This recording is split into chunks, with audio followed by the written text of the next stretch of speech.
Assalamualaikum warahmatullahi wabarakatuh. Innal hamdalillah nahmaduhu wa nasta'inuhu wa nastaghfiruh wa na'udzu billahi min syururi anfusina wa min sayyiati a'malina may yahdihillahu fala mudhillalah wa may yudhlil fala hadiyalah. Asyhadu an la ilaha illallah wahdahu la syarikalah wa asyhadu anna Muhammadan abduhu wa rasuluhu allazi la nabiyya ba'dah. Wassalatu wassalamu ala rasulillah wa ala alihi wa ashabihi wa mawalah wa la hawla wa la quwata illa billah. Hadirin rahimakumullah yang sama-sama mengharapkan ridho Allah Subhanahu wa taala. Apa kabar Bapak Ibu semuanya, sehat? Alhamdulillahirabbil alamin. Alhamdulillah, puji dan syukur mari senantiasa kita panjatkan kehadirat Allah Subhanahu wa taala. Atas kudrat dan irodatnya, alhamdulillah kita siang ini bisa hadir di Masjid Al-Jabbar ini. Semoga kehadiran Bapak Ibu semua senantiasa mendapatkan rahmat dari Allah Subhanahu wa taala. Salawat dan salam senantiasa semoga terlimpah curahkan kepada Nabiullah Habibana wa Nabiyana Muhammad sallallahu alaihi wasallam, juga kepada keluarganya, para sahabatnya, tabi'in atau tabi'innya, dan mudah-mudahan kita juga termasuk dan dimasukkan ke dalam umatnya Rasulullah SAW yang kelak akan mendapat syafaat utama di akhirat nanti. Amin ya rabbal alamin. Hadirin yang berbahagia yang sama-sama mengharapkan ridha Allah Subhanahu wa taala. Terlebih dahulu mari kita luruskan niat kita untuk hadir di sini. Tentunya tidak hanya sekedar untuk berselfie ria atau tidak hanya sekedar untuk update status. Mari kita luruskan niat kita untuk hadir di masjid ini adalah semata-mata ibadah karena Allah Subhanahu wa taala. Mudah-mudahan ibadah salat duhur yang barusan kita laksanakan diterima oleh Allah Subhanahu wa taala. Amin ya rabbal alamin.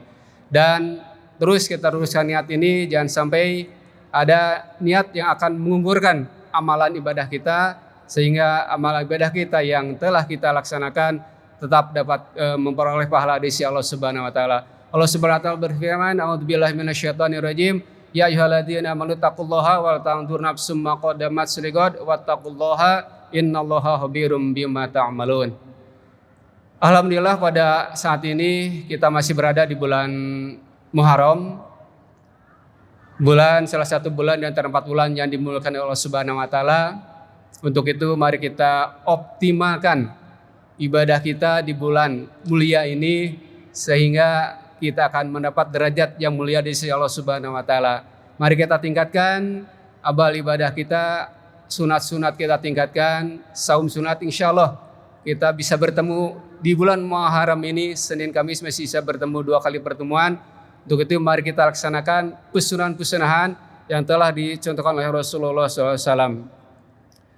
Hadirin tentunya niat untuk ibadah ini tak terlepas dari firman Allah Subhanahu wa taala bahwasanya wa ma khalaqtul jinna wal insa illa liya'budun, dan tidak semata kami menciptakan jin dan manusia kecuali untuk beribadah. Nah, untuk itu marilah detik demi detik, jam demi jam, hari demi hari yang kita lalui, kita niatkan untuk beribadah. Semoga di akhir hayat kita dalam kondisi sedang beribadah Allah Subhanahu wa taala, sehingga kita bisa termasuk akhir hayat kita dalam keadaan husnul khatimah. Amin ya rabbal alamin. Hadirin tentunya kita muhasabah tahun lalu 1444 Hijriah kita telah lewati, sekarang masih 1445 Hijriah. Tentu harus kita muhasabah, salah satunya adalah ketika kita rutinitas melaksanakan kewajiban kita, yaitu berupa sholat ataupun berupa zakat, sedekah, infak, sedekah, dan berbuat kebaikan atau amal yang lainnya. Tentu ada satu kunci ibadah yang mana hal ini akan menjadikan ibadah kita diterima Allah Subhanahu wa taala. Ketika kita rajin sedekah, ketika kita rajin zakat, ketika kita rajin berinfak, berhaji dan berumrah, tetapi satu hal ini yang kita tidak laksanakan, maka nilainya akan nihil, nol di pandangan Allah Subhanahu wa taala. Apakah ibadah itu? Yaitu sholat. Ya. Jadi sholat itu adalah bagaikan angka 1, Bapak Ibu sekalian. Ketika kita rajin melaksanakan sholat sunat duha, tahajud, kemudian zakat infaknya dan umroh dan sebagainya, tetapi di sisi lain kita tidak melaksanakan sholat wajib yang 5 waktu, maka nilainya akan sia-sia di sisi Allah Subhanahu wa taala, tidak akan bernilai. Untuk itu mari kita muhasabah sejauh mana sholat kita tahun yang lalu telah kita laksanakan, apakah sudah sesuai dengan sunnah Rasul, apakah atau belum.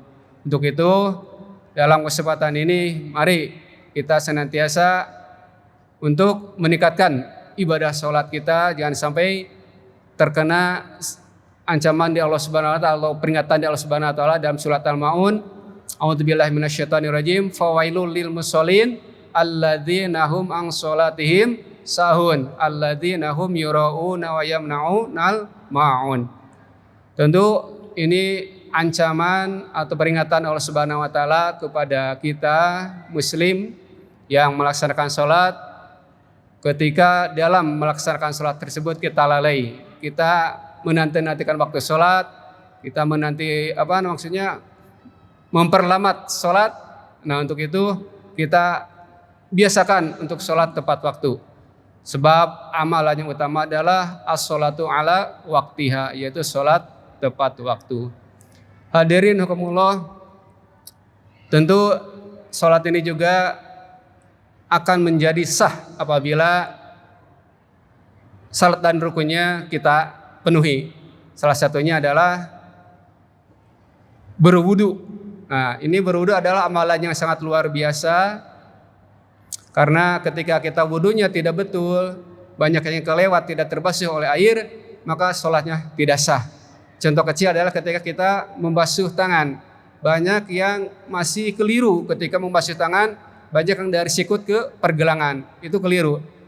Sebetulnya yang benar adalah membasuh tangan itu dari pergelangan tangan sampai sikut. Nah, itu dialirkan airnya. Itu salah satu contohnya yang harus kita perhatikan, sehingga kesahan kita berwudu akan berdampak kepada sahnya sholat kita. Untuk itu wudu ini adalah amalan yang sangat luar biasa yang harus kita betul-betul perhatikan, yang harus kita betul-betul utamakan. Jadi jangan anggap sepele tentang wudu ini. Jangan sampai wudu kita ini kecapas-kecepes kalau bahasa Jermannya. Jadi wudu ini adalah yang paling utama di dalam sebelum kita melaksanakan sholat wajib yang lainnya. Mengapa ada seorang hamba Allah yang masih hidup tetapi suara sandalnya sudah terdengar di surga? Nah, barangkali ada yang tahu siapakah? Alhamdulillah, yaitu Bilal bin Rabah.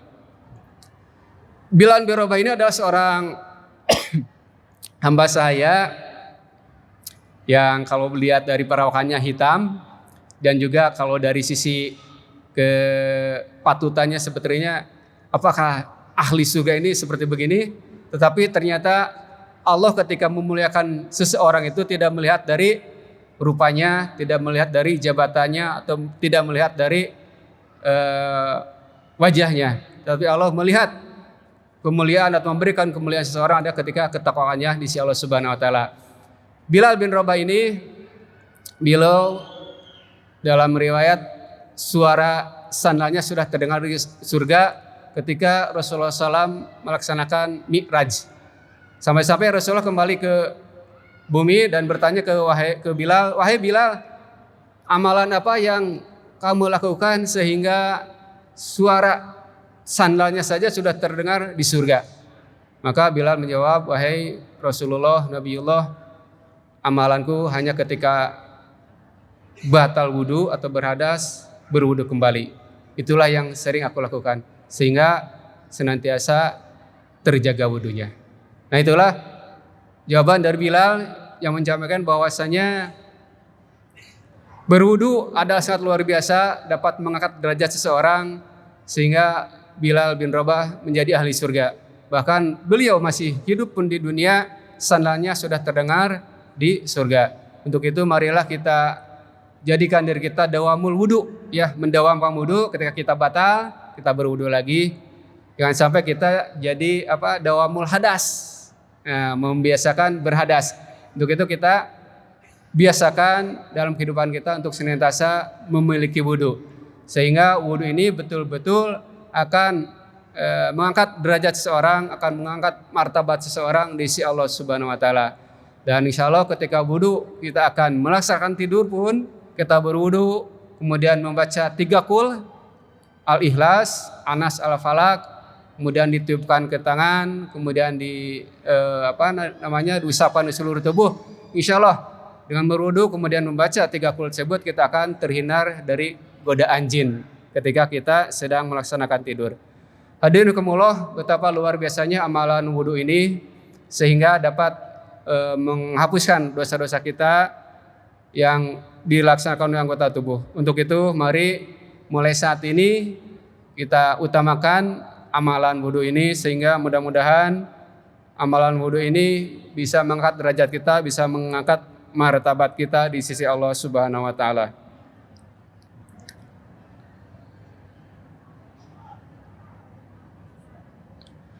Hadirin rahimakumullah, selain kita meningkatkan amal ibadah untuk bekal kita kelak di akhirat, tentunya kita juga harus menghindari perbuatan-perbuatan yang akan menghapuskan amaliyah kita di sisi Allah Subhanahu wa taala. Seperti penyakit hati yang sering menghampiri kita berupa hasad, riya, takabur, sum'ah, itu harus kita jauhi sehingga penyakit hati ini tidak akan memakan amalan pahala yang telah kita peroleh. Dan ada amalan yang bila mana kita laksanakan ini akan mudah diucapkan, tetapi timbangannya di sisi Allah berat. Dan insya Allah ini sudah pada hafal Bapak Ibu sekalian. Apa amalannya? Subhanallah wa bihamdihi subhanallahil azim. Insya Allah ketika kita membaca ini 100 kali minimal sehari, insya Allah akan diampuni oleh Allah dosa-dosa kita. Hadirin rahimakumullah, dan sebaik-baiknya ucapan di sisi Allah Subhanahu wa taala yaitu ucapan subhanallah wa bihamdihi subhanallahil azim. Nah, itu amalan yang dapat kita lakukan tanpa kita berwudu pun dapat kita laksanakan, sambil duduk pun kita dapat lakukan, atau sambil berdiri dan sambil bekerja pun dapat kita laksanakan. Marilah kita senantiasa optimalkan ibadah kita, terutama di bulan Muharram ini yang masih rangkaian bulan yang dimuliakan Allah Subhanahu wa taala, sehingga kita dapat meraih pahala dan amalan ibadah yang utama di sisi Allah Subhanahu wa taala. Hadirin rahimakumullah, itulah yang dapat disampaikan, kiranya mudah-mudahan ada guna dan manfaatnya. Kurang lebihnya mohon maaf. Hasbunallaha wa ni'mal wakil, ni'mal maula wa ni'man nasir. La haula wala quwata illa billahil aliyil azim. Subhanakallahumma wa bihamdika asyhadu alla ilaha illa anta astaghfiruka wa atubu ilaik. Wassalamualaikum warahmatullahi wabarakatuh.